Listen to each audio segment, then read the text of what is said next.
বারুইপুর কাণ্ডে বিজেপি নেতা শান্তনু মণ্ডলের নাম উঠে আসছিল, কিন্তু এখন তার ব্যাপারে কিছু জানা যাচ্ছে না। তিনি আদৌ গ্রেপ্তার হয়েছেন কিনা বা প্রশাসন কোনো তার বিরুদ্ধে ভূমিকা নিয়েছে কিনা। স্থানীয়রা তো অভিযোগ তুলছিলেন, কিন্তু বিজেপি নেতারা বলছে এই অভিযোগ আসলে বামেদের, সিপিএম এর কোট আনকোট বলতে গেলে।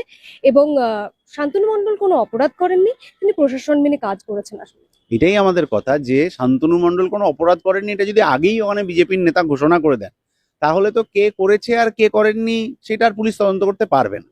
আমরা বলছি যে শান্তনু মণ্ডলের নাম ওই এলাকার মানুষজন বলেছেন, বিভিন্ন ভিডিও টিডিওতে এলাকার মানুষজন, মহিলারা, তারা ওই নাম বলেছেন। তদন্তের ক্ষেত্রে আমি জানি না এই ফুটেজটা কি করে বাইরে এসেছিল, কোথাও একটা ঘরে বসে সম্ভবত প্রভাস মণ্ডল বা কিছু হচ্ছে যে কথাবার্তা বলছিলেন, আনন্দ সর্দার ছিলেন, কি করে সেই ফুটেজটা বাইরে এলো সেটাও জানি না, কিন্তু চলে এলো। সেখানেও আমরা এইসব নামটাম ইত্যাদি শুনেছিলাম।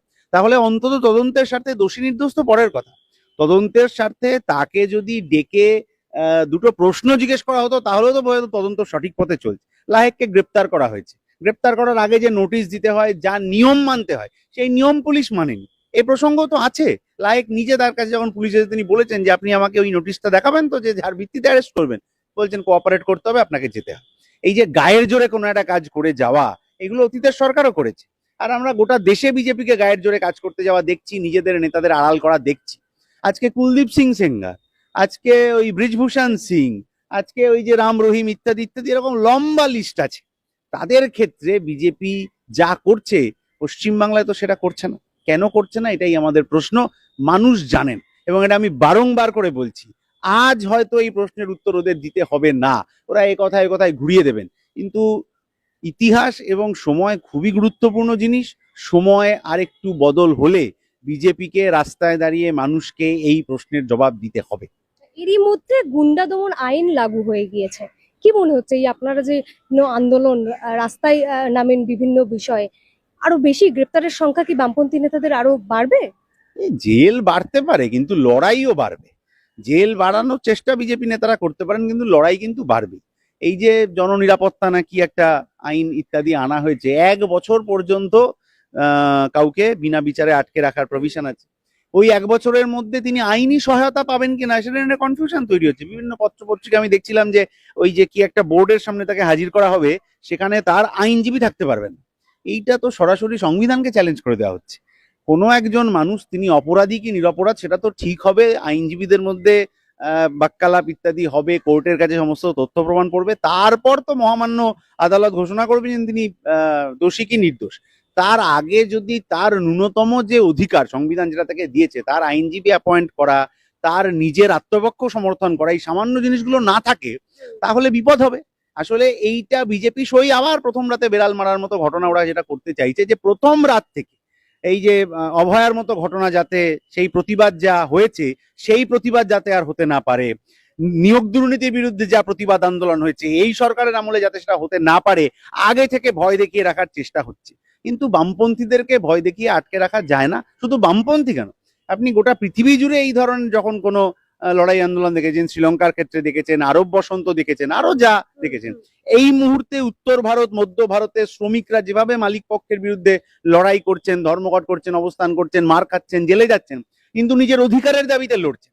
বিজেপির নেতাদেরও এটা বুঝে যাওয়া উচিত যে এইভাবে সংবিধানকে কার্যত বাইপাস করে এই ধরনের কোনো আইন এনে ওরা প্রতিবাদকে আটকাতে পারবেন না।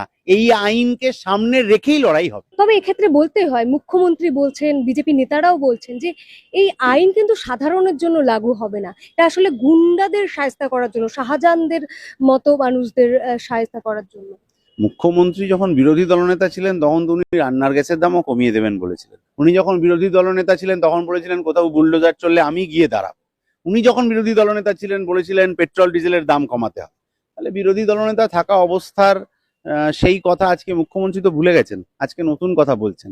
আজকে এখানে যা বলেছেন কাল যে ভুলে যাবেন না তার কোনো গ্যারান্টি নেই। অমিত শাহ তো 15 লক্ষ টাকা করে সবার অ্যাকাউন্টে আসবেন বলে বলেছিলেন। সন্ত্রাস, ওই পুলওয়ামার ঘটনার পর বললেন সন্ত্রাসবাদ হামাগুড়ি দিচ্ছে, কিন্তু তারপরেও সন্ত্রাসবাদী হামলা ইত্যাদিতে ভারতবর্ষের সাধারণ মানুষকে তো প্রাণ দিতে হলো। ফলে ওরা আজকে যা কথা বলেন কাল কোনো গুরুত্ব থাকে না, এবং এই গুরুত্ব থাকে না বলেই ওরা যে মুখোশটা আজকে চোখের সামনে আনছেন যে আমরা শাহজাহানদের গ্রেপ্তার করাবো, করান, কোনো অসুবিধা নেই।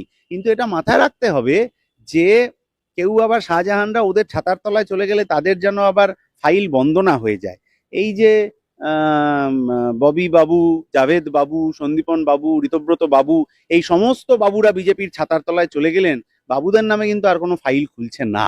তাহলে এই ধরনের জননিরাপত্তা আইন হোক বা দুর্নীতির বিরুদ্ধে আইন হোক, সেটা যারা বিজেপির ছাতার তলায় বকলমে চলে যাবে তাদের বিরুদ্ধে কোনো মামলা হবে না, আর যারা প্রতিবাদী রাস্তায় দাঁড়িয়ে থাকবে বিজেপির বিরুদ্ধে কথা বলবে তাদের বিরুদ্ধে মামলা হবে। এই দ্বিচারিতা পশ্চিমবাংলার মানুষ মেনে নেবেন না। রাস্তায় লড়াই আন্দোলন করেই ওই আইনের বিরুদ্ধে কাজ হবে। গলতান বারুইপুর প্রসঙ্গক্রমে যখন আরজি করের কথা উঠছে তখন বলতেই হয় আহ, অভয়ার মায়ের কথা। রত্না দেবনাথ তিনি বিজেপি প্রার্থী হয়েছিলেন, জিতেওছেন, আপনি প্রতিপক্ষ ছিলেন। তিনি আজকে বলছেন যে কিছু হলেই যেভাবে কাকিমা তুমি কোথায়, এই যে সামাজিক মাধ্যমে একটা হ্যাজ নামানো হচ্ছে, তাকে রীতিমতো তৃণমূলের থেকেও বেশি অত্যাচার করছে সিপিএম। না না না, আমার ধারণা এটা ওনাকে কেউ ভুল বোঝাচ্ছে।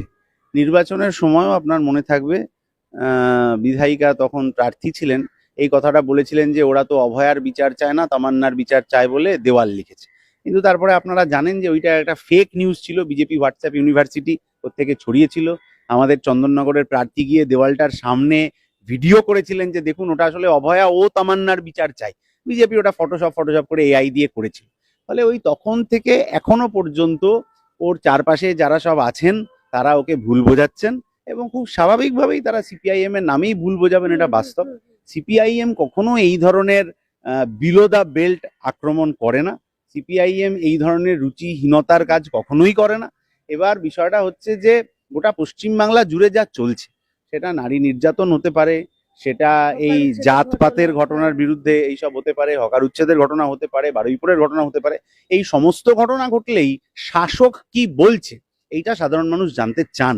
প্রতিটা ঘটনাতেই সাধারণ মানুষের কাছে জবাবদিহি করার দায় থেকে যায়, বিরোধীদেরও থেকে যায়। তাহলে বিরোধী পক্ষ হিসেবে আমরা যখন মানুষকে জবাবদিহি করছি যে রাস্তার লড়াইয়ে আমরা আসলে বিরোধী দল হিসেবে নিজেদেরকে চিহ্নিত করতে পারছি, তখন কিন্তু রাজ্যের শাসক আর রাজ্যের ওই বকলমে ছাতার তলায় থাকা যে শাসকের ছাতার তলায় থাকা যে বিরোধী দল, তারা নিজেদের প্রমাণ করতে পারছেন না। ফলে মানুষ তাদের দিকে আঙ্গুল তুলছেন।